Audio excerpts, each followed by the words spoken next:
love Tommy and Rebecca, and they're friends of mine for a long time, and new friends to my wife, but we're very, very thankful to have the chance to be a part of this church family. So thanks for having me here to speak today. Now, it's just a few months ago that my family and I had the opportunity to go to a little place that we think of as just the closest thing to heaven on earth, which is a place called Holden Beach, North Carolina. Now, it's unbelievable in some ways that it was only a couple of months ago, because it was so warm and beautiful and wonderful then, and now it's cold. And so when I was thinking about driving down to Holden Beach, we were very, very fortunate this year that we actually came just on the heels of Hurricane Florence having just vacated the area. And Holden Beach was one of the places that was not hit very hard, so our rental was supposed to start on that Saturday right after, and we actually got to move in right on moving day like we were supposed to. So we were very, very thankful for that. But as we were driving there, once we got there, it was great, but the travel there was very challenging because there was a lot of roads out, there was a lot of times where you had to take detours, and on the day that we were trying to make it to the beach house, we had been driving for about 3 hours within about 45 minutes of the beach, but we could not make our way to the beach. Every which way that we would go, there was a road closed, there was a bridge out, something had changed, and we were trying to follow Google Maps, and it just wasn't working.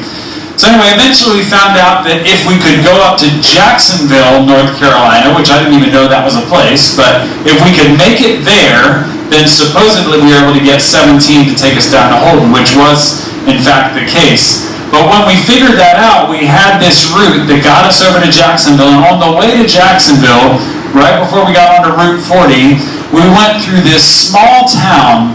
I mean, it was as small could possibly be. It was called Turkey.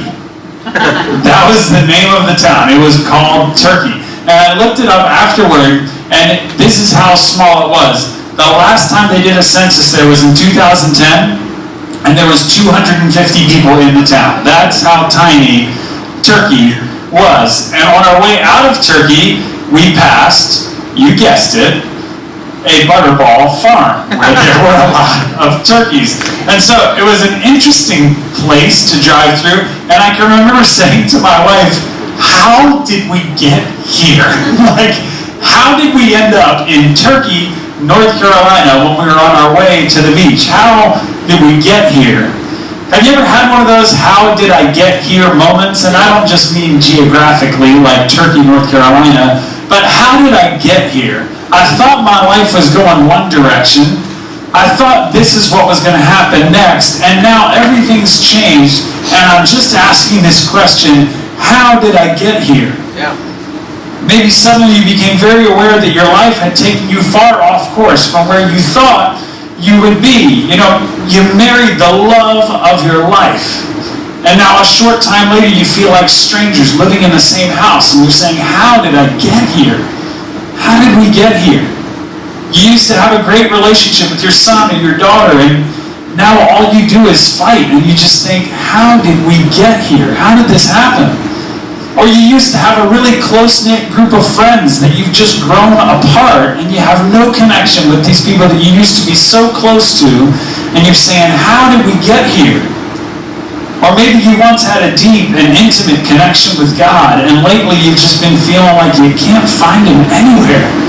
You want to make a deep connection with Him, but you can't figure out where He is gone. You can't figure out why you can't hear Him anymore. I want you to know, if you've ever felt like this, you're not alone. And there's many others in this room this morning that can relate to you, that have been in that same spot of asking the question, how did we get here? How did we get here?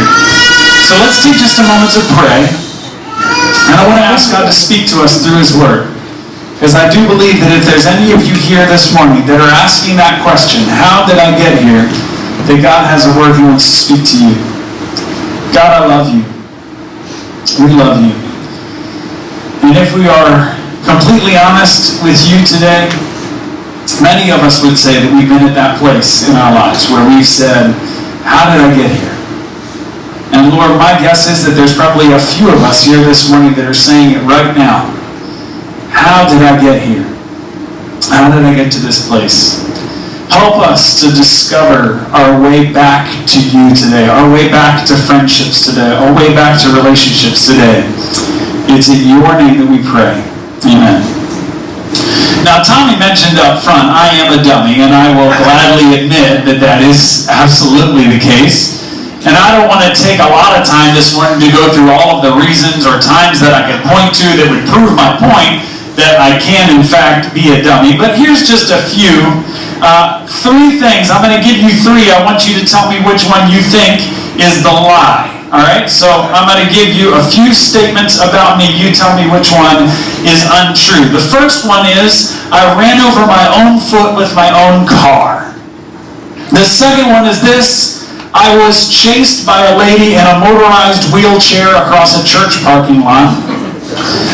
Or 3, I once freed a rabid raccoon from a dumpster with Pastor Tommy. Now, which one of those is the lie? 1, 2, or 3? Actually, they are all true. So, every single one of those things happened, and you can ask me later if you're curious. So today we're going to be looking at the life of another dummy, has some things in common with me, and this dummy is King Solomon. Now, if you know who King Solomon is, if you've ever heard any stories about him, you are immediately saying, no, I'm calling shenanigans on this one. Solomon was not a dummy. I know that for sure, because Solomon was a guy that said to God, I want to be wise. I want to be discerning.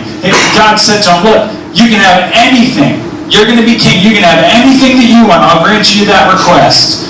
And King Solomon said, I just want to be discerning so that I can govern your people well. That was his response. And God loved Solomon's response so much that not only did he make him exceedingly wise, but he also made him incredibly prosperous too. Solomon was one of the wisest kings to ever lead Israel, and yet he made some unbelievably boneheaded choices along the way. And it not only led him astray, but it actually led the entire nation of Israel astray until they were eventually in exile, out of God's favor. So yeah, he was smart, but he's also a big dummy, folks. We need to realize that today, because I think there's a few things we can learn from him. So first things first, you need to know this about God, is that he never really wanted to have an earthly king for the people of Israel. He wanted to be king. I mean, he was king. He was in charge, and he was the best possible king that they could have. God's plan was for him to lead his people. That's why when Moses was leading the people out of Egypt and towards the promised land, it was the Lord's presence that led them in a cloud and fire. And when Joshua marched around the city of Jericho, it was God that brought the walls down flat. A king was not necessary in that moment. And during the period of the judges, it was God that raised up warriors to liberate his people, lead them into these times of prosperity. But again, no king, just God. It wasn't until the days of Samuel, when the great prophet and leader of the Israelites was nearing the end of his days, that the people asked for a king. And listen to the way that they asked here in 1 Samuel chapter 8. This is verses 4 through 5. They said this to Samuel. So all the elders of Israel gathered together and came to Samuel at Ramah. They said to him, you are old. That's not really a great way to start when you're going to go make a request of somebody. You are old. That's the way they started off. You are old, and your sons do not follow your ways. You see, Samuel had tried to set up his 2 sons to be priests and leaders of the people, and they were corrupt and didn't do what they were supposed to do. So that wasn't going to work for the people. And they said, now appoint a king to lead us, such as all the other nations have. Pay attention to those words there. Such as all the other nations have. In other words, everybody else has a king, so we want a king too. Every other nation has a king, so how come we can't have a king? How many of you know that when you start asking for stuff simply because everybody else has it, you have a contentment issue, don't you? When you start asking for things because my neighbor has this, or this other person has this, and I don't have it, you are immediately saying, I am not content with what you've given me. I instead want something else because somebody else around me has it. You're not content. You want what others have. And that's why the Israelites wanted a king. But God warned them. And this is what he said. If you choose to have a king, you are going to regret it. You will regret it. I'll give you a king, but you're going to regret it. And here's why. He's going to make your sons and daughters build his buildings, farm his fields, fill his pockets, bake his bread, feed his nobles. He's going to take what he wants from you when he wants to take it, and he will charge you 10% of everything that you accumulate. You will be slaves to him, and ultimately you will cry out for relief from your king. To which the people said, that sounds fantastic. Let's do that. We still want a king. So God says, okay, I will give you a king. You see, sometimes what we want the most is actually the thing that we need the least. Let me say that again. Sometimes the thing that we want the most is actually the thing that we need the least. Some of us may have prayed this prayer before. God, I really want that job. Can you please make sure that I have this job? But God knows if you get that job, it's going to put you in the company of some people that you do not need to be in the company of. And sometimes we pray that prayer, God, I really want to date that girl, or I really want to date that guy. But God doesn't allow you to date that girl or date that guy because he actually has the girl or the guy that is fantastic for you that is not the one you think you have to have. Or sometimes we pray, God, I just really want to be healed. Why am I struggling with this physical thing? Can't you just take this away from me? And God says, I have something I need to teach you in this time that you can only learn while you are hurting. I can't rescue you from the pain until you've learned what you need to in the pain. You see, God knows best what we need, but sometimes, and this is what he did with the people of Israel, he actually lets us get that thing that we want so that we can ultimately discover that we were really better off in his hands to begin with. And that's what he did with the Israelites. He knew they were better off with him as their king, but he granted their request anyway. He gave them a king. And the first of these kings was Saul. And he looked the part, man. He was tall and strong and handsome, and he failed miserably. He was not a good king. He looked the part, but he was not a good king. And it's never a good sign when you're getting ready to introduce the new king and you can't find him because he's hiding in a closet. I promise you, that's in the Bible. That's what Saul did. At the time he was supposed to be introduced to the people, he was actually hiding. He was hiding in a supply room because he was scared to come out. He didn't want to be recognized as king. You can read that in 1 Kings 10:22. And then came along David. And David was a man after God's own heart. And he was a great king. He accomplished incredible things for the Lord. Except for that time when he committed adultery. And then murder. And then he married the widow of the guy that he murdered. That's pretty terrible. And then came Solomon, and Solomon came along because he was the son of David and Bathsheba, the very woman that David had murdered her husband in order to be with her. Pretty incredible circumstances that brought Solomon along.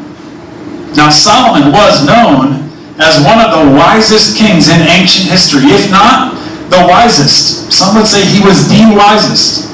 And when he was anointed as king, God gave him this chance to make this request, and he would grant it. Now, can you imagine getting that blank check from God? Like, you can just, whatever you want, Matt, you can have it. Now, I would like to think that I would be so noble as to say, God, the thing I want most is wisdom to govern your people. That is what I would like, God. But I'm pretty sure that my actual response would involve a dollar sign at the beginning. Like, that would be the first thing.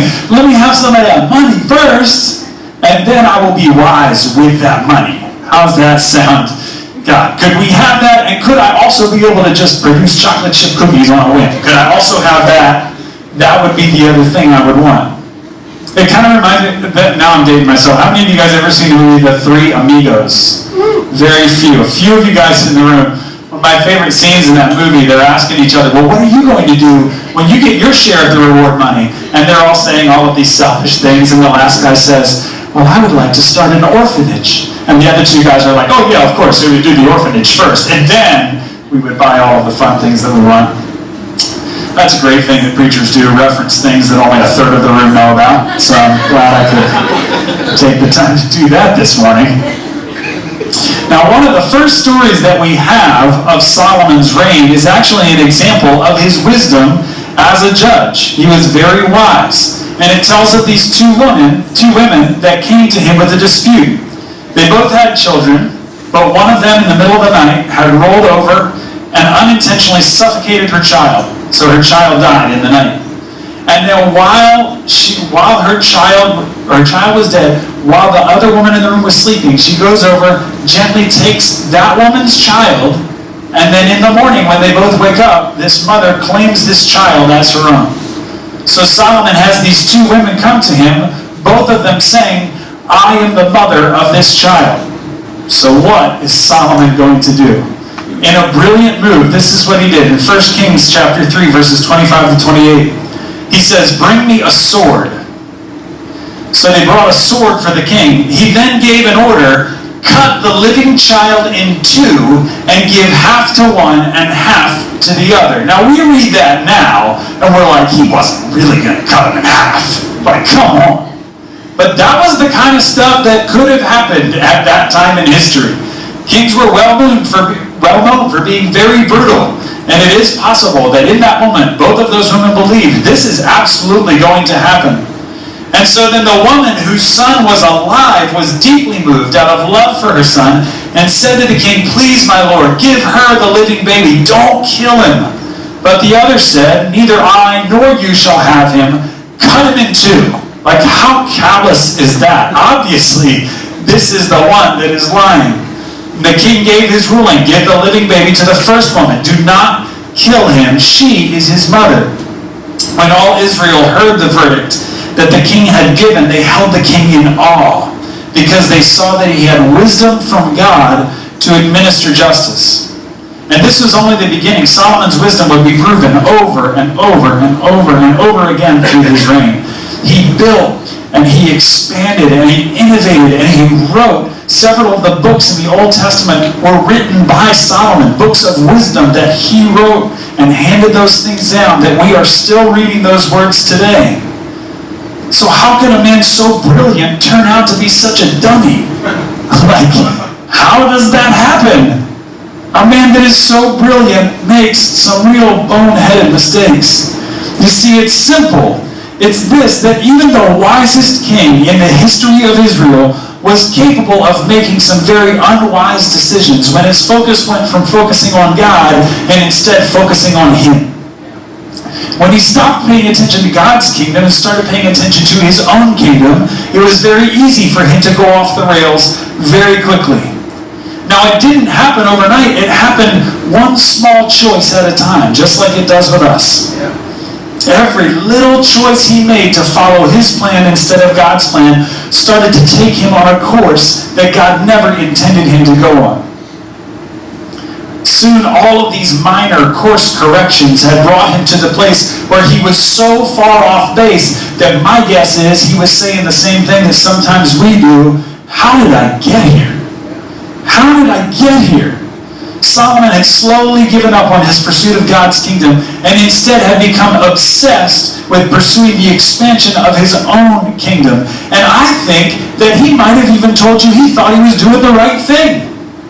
I think he might have thought he was on the right path because he was expanding the kingdom, right? Well, the kingdom is expanding. Well, yeah, it's my kingdom, but it's God's kingdom too. It's expanding, so something good is happening here. But here's something I want you to understand is doing the right thing in the wrong direction is still the wrong thing. Just because you're doing the right thing, if you are doing it in the wrong direction, it is still the wrong thing. We have 4 kids. Some of them know how to ride a bike, some of them don't. All of them are at least on a bike using training wheels. Now, you guys know, if you've ever taught a kid how to ride a bike, when you first get them riding, it's like they're just riding and it's a straight line, and eventually they either hop off or they wreck. Like, that's just the end of the journey. There's no turning, there's just, we got them moving in a direction, and eventually it's going to stop, right? You point them in a direction and they start going. And so if I was to say to one of my kids, hey, we're going to ride our bikes down to the park, which if we're standing in my front yard, it's down that way. If I take that bike and I point them this direction and they have the best ride of their life. Pedals are going, they're staying upright, everything is good to go. They are never making it to the park because they're pointed in the wrong direction. They're doing the right thing, but they're pointed in the wrong direction. And that means it's the wrong thing. You're never going to make it to the park. In the same way, Solomon may have been building the kingdom of Israel, and some of the things he was doing were the right things to be doing. But he was doing it in the wrong direction because he was doing it for his own glory and not to make God famous. The kingdom was expanding. The nation was prosperous, but Solomon was already lost. He was leading his people away from God. Now remember the prediction that God gave when we first got into this message? Is that he said, you're not going to like having a king. And here's why. And he went into this list of reasons why it would not be good for them to have a king. Listen, because of Solomon's massive family, listen to all he required for just one day to provide only for his family. 195 bushels of fine flour, 390 bushels of grain, 30 cows, 100 sheep, 3 different kinds of deer and gazelle, and an entire flock of fattened birds. Every single day. That's a lot of fattened birds. I'm telling you. I ain't never seen a whole lot of flattened birds. Now that would be really interesting.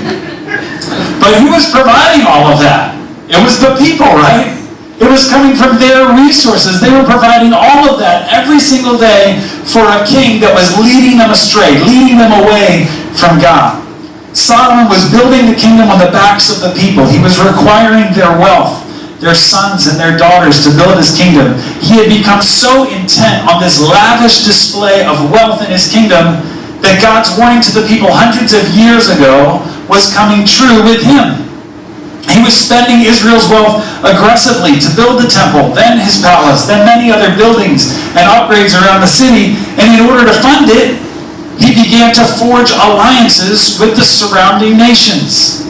That was the only way he could make it work. And to accomplish those alliances, he started marrying wives from many of those surrounding nations, hundreds of them. He had hundreds of wives.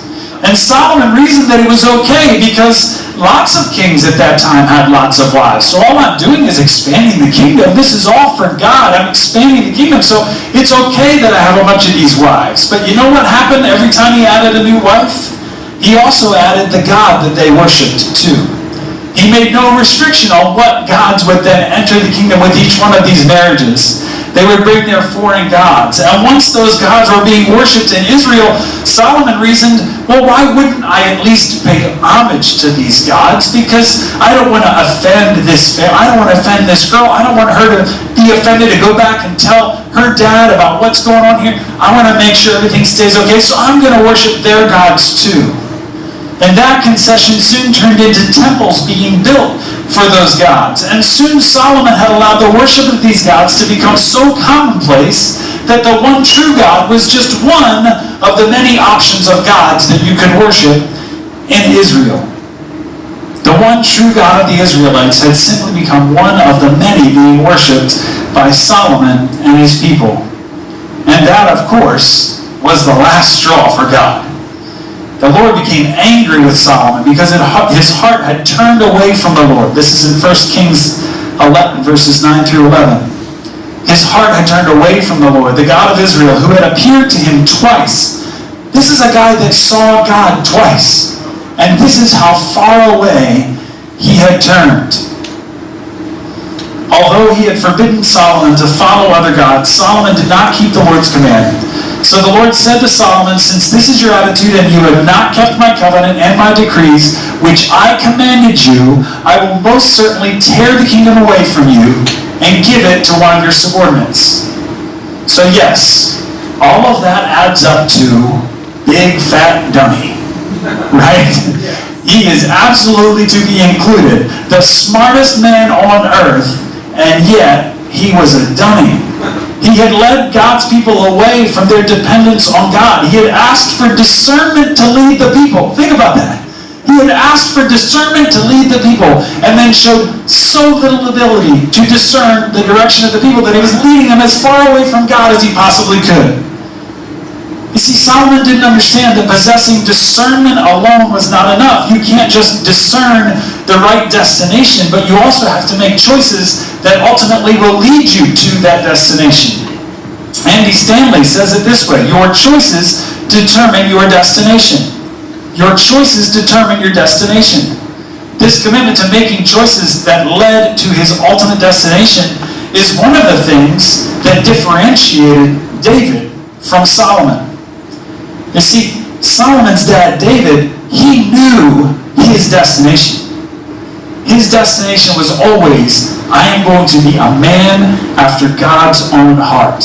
That was David's destination. David knew that. He wasn't king. He wasn't husband. He wasn't soldier. He wasn't shepherd first. He was a man after God's own heart first. And even with the mistakes that he made, he never lost sight of that destination. He didn't allow his mistakes to derail him. He instead allowed his mistakes to push him back to the heart of God. When he made those mistakes, he was immediately repentant and recognized, I need to get back to being a man after God's own heart. He made choices in the wake of his mistakes that led him to a deeper, more honest relationship with God. David didn't have to understand it all. He simply trusted God enough to surrender his heart. Proverbs 3:5, probably many of you in this room could quote. It says, trust in the Lord with all of your heart and lean not on your own understanding. Is it crazy to think that Solomon's actually the one that wrote those words? But I think David's the one that believed it. He knew that our understanding was limited to our human perspective, and if we are going to truly pursue God's heart before expecting to know his plans, we have to get this into our heads. He knows more than we do, so we have to trust him. His perspective is bigger, and therefore he can see where things are going way before we ever will. It's in my best interest to admit my own short-sightedness when it comes to what's coming next. And so God's power came to David. He killed bears and he killed lions in defense of his sheep. He wasn't passive. He wasn't hanging back thinking, I just wish that lion would leave us alone. He got another sheep today. That's a shame. No, he was aggressive. He was out there defending his flock. He wrestled them to the ground and killed them. Even before David was king, when everyone thought he was too young, he never got caught up in pursuing God's plan. He never pushed ahead of God. What he did instead is he pursued God's heart. And then God revealed his plan when David was ready for it. That's the way that God worked with David. David honored God in the small stuff, and God eventually led him into the big stuff when it was the right timing. You know, when David was anointed by Samuel to be the next king, he went back to the sheep. He didn't immediately go assume the throne. He was anointed, and then he went back to doing what he was trained to do, what he knew how to do, and he did it with all of his heart, as a man after God's own heart. And in the waiting, David grew into a brave shepherd, a strong warrior, and a skilled musician before he ever had to use those traits. God used that time of waiting to develop David into the man that he needed to be, so that when he assumed the throne, he could fill the role the way that God had intended for him to do it. So like David, I want to encourage you to do this. Don't pursue God's plans. Some of you are frustrated because you feel like, I just wish God would tell me what I'm supposed to do next. I'm living in that place right now. I wish I knew what God's plans were. But God convicts me when I work through this message and this story, because I recognize I need to stop pursuing God's plans. I need to start pursuing God's heart. And when I know his heart, God will reveal his plans in the perfect timing. In other words, don't just sit by, twiddling your thumbs, wondering when God is going to move in your life. Be active. Don't be passive. Be aggressive. Move forward. Take bold steps. Take risks. Just go after it. Don't ever put aside your pursuit of him because the timing isn't right. Take a step in faith and trust that he will direct you if you start heading in a direction that is not what he had planned for you. Trust that God has a plan for here and now for you, but also a plan for your future. And when you need to know it, he will reveal it. Take the steps you can now to follow what he has called you to do right now, and he will reveal your future when it's necessary. It's not your job to discover the plans. It's your job to discover him. So stop being focused on the plans and start focusing on him. Become a man or a woman after God's own heart, and he will lead you into what's next when the timing is right. You know, David didn't know it at the time, but his time as a shepherd was preparing him to save the people of Israel. What's the one thing that I'm sure everybody in the room knows about David? That he killed Goliath, right? We all know he killed Goliath. Yes, that's the part that was in our storybooks as kids. That's the one that we know, right? David, he killed Goliath. But listen to what happened just before that battle. In 1 Samuel 17, this is verses 32 to 37. David said to Saul, "Let no one lose heart on account of this Philistine," meaning Goliath. "Your servant," meaning David, "will go and fight him." Saul replied, "You are not able to go out against this Philistine and fight him. You are only a boy, and he has been a fighting man from his youth." But David said to Saul, "Your servant has been keeping his father's sheep. When a lion or a bear came and carried off a sheep from the flock, I went after it, struck it, and rescued the sheep from its mouth. When it turned on me, I seized it by its hair, struck it, and killed it. Your servant has killed both the lion and the bear. This uncircumcised Philistine will be like one of them, because he has defied the armies of the living God. The Lord who delivered me from the paw of the lion and the paw of the bear will deliver me from the hand of this Philistine." David's confidence was in the Lord, because in the Lord's power he had fought lions and won. He had wrestled bears and he had won. And with God's power he would defeat Goliath. And yes, he won again. 1 Samuel 17:50, David triumphed over the Philistine with a sling and a stone. Without a sword in his hand, he struck down the Philistine and he killed him. Now it was a great victory that day for David and the people of Israel, but it only came to be because a young shepherd boy believed that the call that God had put on his life and lived his life in pursuit of him. And there was no bear, there was no lion, there was no Philistine that would stop him. Now I believe that you have a destination that God is calling you to. And this morning I want to ask you to ask God to make it clear, what are the choices you need to make to lead you towards that destination? What's your first step? Do you feel distant from God today? Then make a choice to open yourself up to him. Maybe that is your simple first step today, is just say, "God, I'm open. I'm willing to listen." Maybe that's your first step. That's the choice you need to make. Make him your destination. Make him your pursuit. Then make choices that lead you towards that destination. Maybe step one for you is an intimate moment of prayer. Maybe that happens in these next few moments. Or maybe it's time spent with him in his word. Or it's time in worship. Or maybe you don't even know how to get to that destination. You hear me talking, you're like, yeah, I think I might be open to what it means to have a relationship with God, but you have no idea where to start. Look around this room and find somebody that looks like they have some level of connection with God and say, how do I do this? Like, how do I get to know him? You seem like you made some kind of connection in worship. How do I do that? Help me get there. Help me make some choices that are going to lead me into intimate connection with God. You can do that with a trusted friend. You can do that by talking with one of us after the service. And you can even do that by responding through the connection card thing in the app, right? Yeah. So you can do it. There's plenty of ways for you to take that first step. But maybe for you, you've made that intimate connection with God, but you're in desperate need of a friend or a group of friends that you can trust. Start making choices that will lead you towards that destination. Think practically, what do I need to do in order to find those kind of friends? Maybe you're going to have to do something that's uncomfortable. Maybe you need to choose to step out of your comfort zone and show up at the next guy's night or girl's night and get to know some people that you don't know already. Maybe that's the next step for you. Maybe you need to connect with a small group, or maybe you have a group of friends that you connect with already, but the truth is, you don't ever let them see the real you. And the next step for you is to be open and honest and vulnerable with them and talk to them about where you are at in your relationship with God. Or maybe you long to be the parent that your kids need you to be.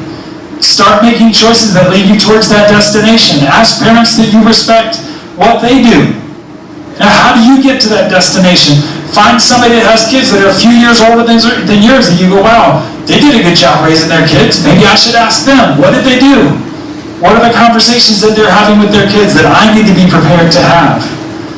Or read a book, Find a teenager that actually looks like they're doing pretty well and say, hey, why do you like your parents? It's weird. There's a lot of teenagers that don't, but you seem to like your parents. Why is that? What is it that your parents have been doing that made that kind of connection possible between you and them?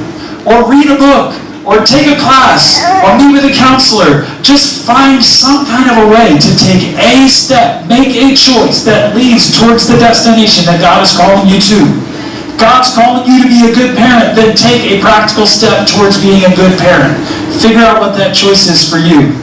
Or maybe you need to have a stronger marriage. Stop wishing for it, and instead make it your destination.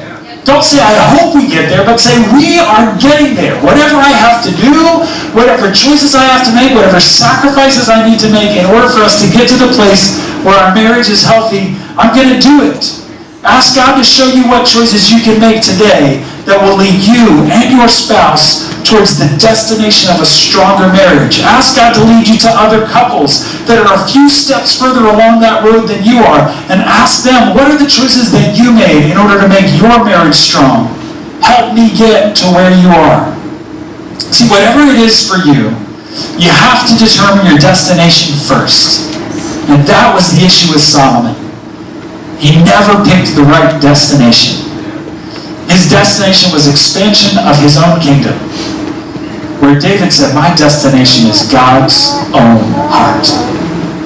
So find a way to pursue God's own heart for you and start thinking in practical terms how you bring these things that you want this destination. Think in practical terms about what are the choices you need to make today that will lead you towards that preferred destination in the future. God is calling you to love Him and to love others. That's what He calls all of us to do. Those are the two most important commandments. Love God, love others. But He intends for you to do that in a way that is uniquely you. So daily ask Him for wisdom to know what choices will lead you towards that ultimate destination in everything that you do. To love God and love others in the way that He loves us. Let's say a word of prayer together. Living God, we love You. Fix our eyes on Jesus so that we can make our path clear for us. God, give us discernment so that we can see how the choices we make today will lead us towards Your destination tomorrow. Allow us to see that the things that we are longing for, allow us to see those things in the light of eternity and not just in the light of the here and now. Help us to recognize that Your thoughts and Your ways are always going to be higher than ours. Remind us in our moments that we start to doubt that You absolutely know what's best. And when we don't understand, we will choose contentment. We will choose to trust in Your greater plan. It is in Your name that we pray, Jesus. Amen.